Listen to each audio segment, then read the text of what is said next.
Bismillahirrahmanirrahim. Assalamualaikum warahmatullahi wabarakatuh.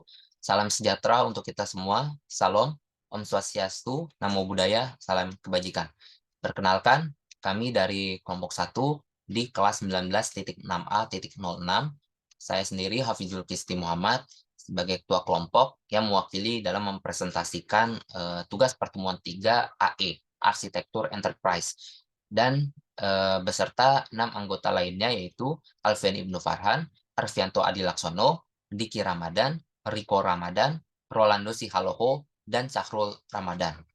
Oke, yang berjudul Perancangan Arsitektur Sistem Informasi Pengelolaan Krisis Kesehatan Menggunakan Zachman Framework dari Hidayat dan Hediana tahun 2022. Yang mana sebelumnya kami telah melakukan highlight pada kolom jurnal secara online sehingga dapat menemukan poin-poin yang penting dan berasal dari jurnal Informatika Polinema, websitenya yaitu ini dengan akreditasi Sinta 4. Dan nantinya dari hasil presentasi kelompok kami akan diupload ke dalam bentuk link YouTube di channel presentasi kelompok. Oke, saya mulai dari bagian judul. Judulnya ini diambil tadi dari Jurnal Informatika Polinema, yang ini, tahun 2022 dengan akreditasi Sinta 4. Dan bagian abstrak, yaitu kata kuncinya adalah Krisis Kesehatan, Enterprise Architecture Planning, Zachman Framework, yang mana menggunakan paragraf deduktif. Paragraf deduktif itu berarti dia kalimat umumnya menceritakan tentang definisi dari bencana serta dampak yang ditimbulkan. Jadi yang ini, yang awal, dan penjelasannya itu di kalimat setelahnya sampai bagian yang bawah. Nah, penjelasnya itu yaitu kalimat khusus, dia menjabarkan penjelasan lebih rinci pengembangan metode, pembahasan perancangan, hingga analisa data secara statistik. Lanjut, pada bagian pendahuluan, di sini kami mengambil 5 poin, yaitu bencana menjadi penyebab kerusakan, terkhusus pada fungsi pelayanan kesehatan.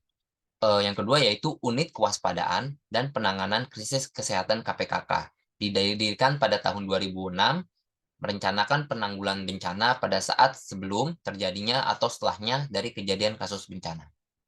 Mungkin lihat di sini aja bisa kali ya. Bagian ini lanjut.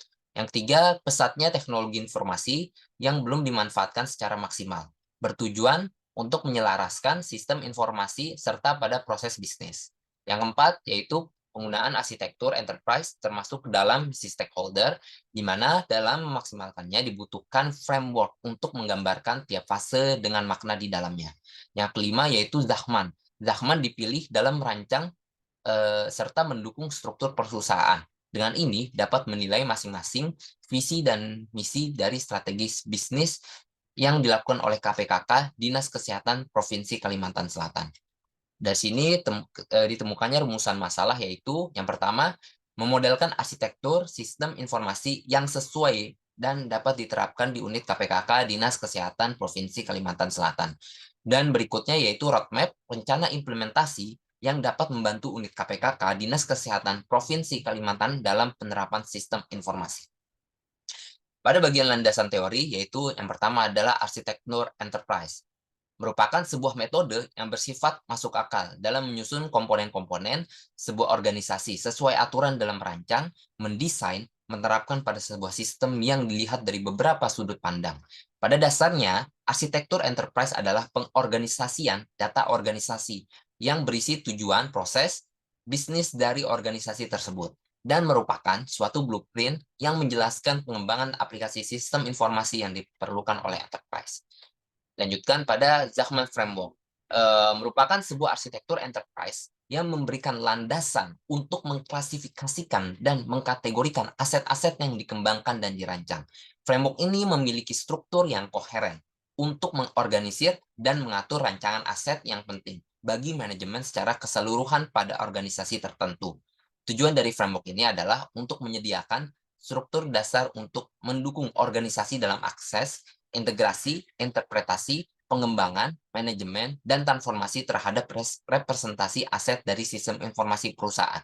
Jadi kesimpulannya, Zachman Framework adalah sebagai standar pasti untuk framework arsitektur enterprise. Dari gambarnya, saya lihat di sini aja biar lebih jelas. Gambarnya itu tadi yang ini. Ini ada 5 ya. what, how, where, who, when, dan why. Dan mana role-nya itu sebagai planner, owner, designer, builder, programmer, dan user. Lanjut lagi pada 2.3, EAP, Enterprise Architecture Planning. Didukung oleh sumber data dan bisnis, di mana dibentuk dalam cetak biru serta berfokus pada pendefinisian kebutuhan bisnis dan arsitekturnya. Keterhubungan di EAP dengan framework Zahman adalah keduanya membahas data, fungsi, dan jaringan dari sisi perencanaan dan pemilik. Jadi keterhubungannya yang ada di gambar ini ya. Ini lebih jelas. Ini bagian planner, ownernya, dan ini kesamaan antara EAP dan Zahman framework. Tapi kita berfokus pada Zahman ya. Jadi cuman landasan teori saja dan dilanjutkan pada human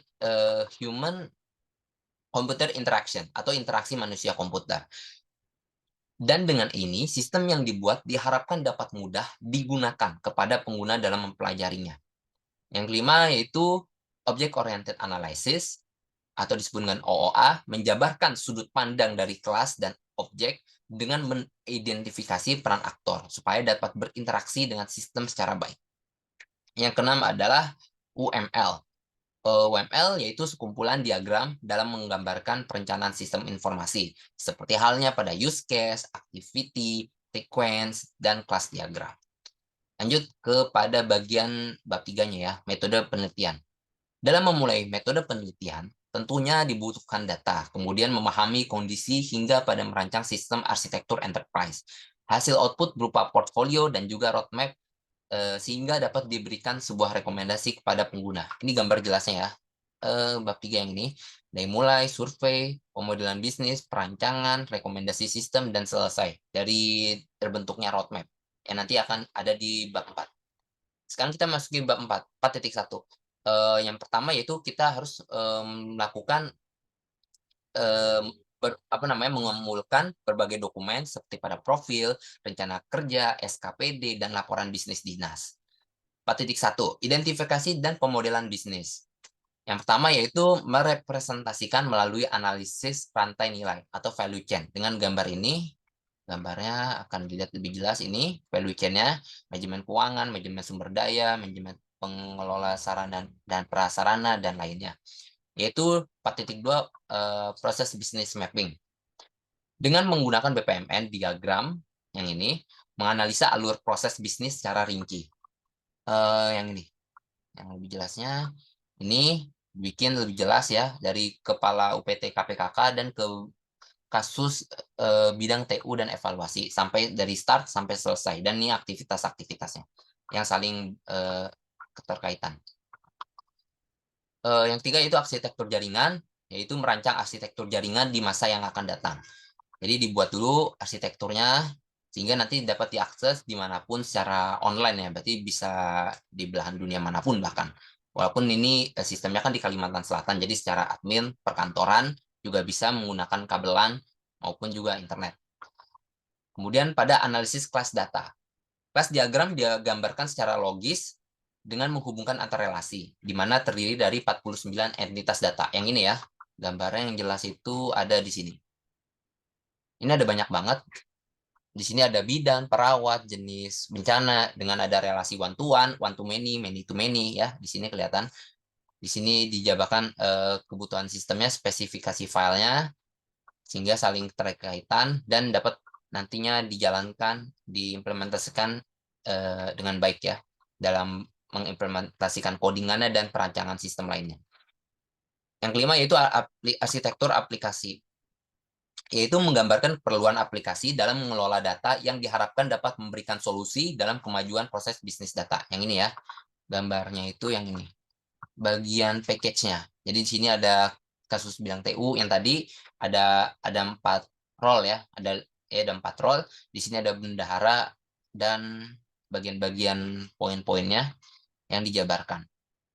Yang keenam yaitu ada arsitektur use case. Yang keenamnya ada use case untuk mendapatkan data terbaru sehingga dapat diperiksa pada tahap lebih lanjut. Ini ya, gambarnya itu ada di sini. Dari tim medis ya, ada input kelola korban, tekanan darah, input suhu badan, catatan kondisi korban, membuat surat rujukan, cetak rekam medis, dan cek daftar kesehatan. Lanjut lagi pada 6, infrastruktur dan arsitektur teknologi jaringan. Dari sini penggunaan modern internet berguna untuk meningkatkan performa layanan serta komunikasi yang lebih akurat. Jadi yang ini tadi, di sini nih gambarnya tentunya menggunakan ya Cisco ya, kita bisa lihat di sini dari arsitektur jaringan lagi, sehingga udah dapat terkoneksi dari berbagai device dan gadget. Lanjut lagi pada human computer interaction atau interaksi manusia komputer, penggunaan berhadapan dengan perangkat keras komputer guna mendapatkan informasi yang disampaikan oleh perangkat lunak. Gambarnya itu yang ini, jelas ya. Dari servernya, bagian sistem informasinya, device, dan bagian 5 peran tadi ya. Oke, lanjut lagi. Dan roadmap ini adalah dibangun secara 4 tahap selama 12 bulan, sehingga dapat mempermudah dalam merancang arsitektur sistem. Yang mana dari sini kelihatan ya ada 4 tahap. Di sini dalam buat aplikasi baru masing-masing, yang mana tahap 1 ini estimasinya 5 bulan, dilanjutkan lagi 3 bulan berikutnya, 2 bulan setelahnya, dan diakhiri oleh 2 bulan terakhir. Jadi total ada 1 tahun ya, 12 bulan, yang mana di sini ada aplikasi bendara pengeluaran, masing-masing perinciannya sampai pada aplikasi pelatihan sosial kegawat daruratan bencana. Oke, masuki kesimpulan. Kesimpulannya itu adalah Zahman Framework membentuk artefak yang di dalamnya terdiri dari rancangan data, aplikasi, serta teknologi sesuai dengan kebutuhan studi kasus dari unit KPKK pada Dinas Kesehatan Provinsi Kalimantan Selatan. Penjelasan rinci dari rancangan yang dibangun ialah dibuat 49 kelas yang tadi dan 432 kandidat aplikasi serta computing network diagram dengan 4 tahap dan berdurasi 12 bulan. Dan diharapkan dengan rentetan waktu seperti itu dapat berjalan dengan semestinya dan terimplementasi dengan baik. Berikut daftar pustaka dari jurnal terkait. Oke, dan terima kasih. Mohon maaf bila ada salah kata dari kelompok kami, kelompok 1, kelas 19.6A.06. Wabillahi taufik wal hidayah. Wassalamualaikum warahmatullahi wabarakatuh. Kali ini akan saya stop record.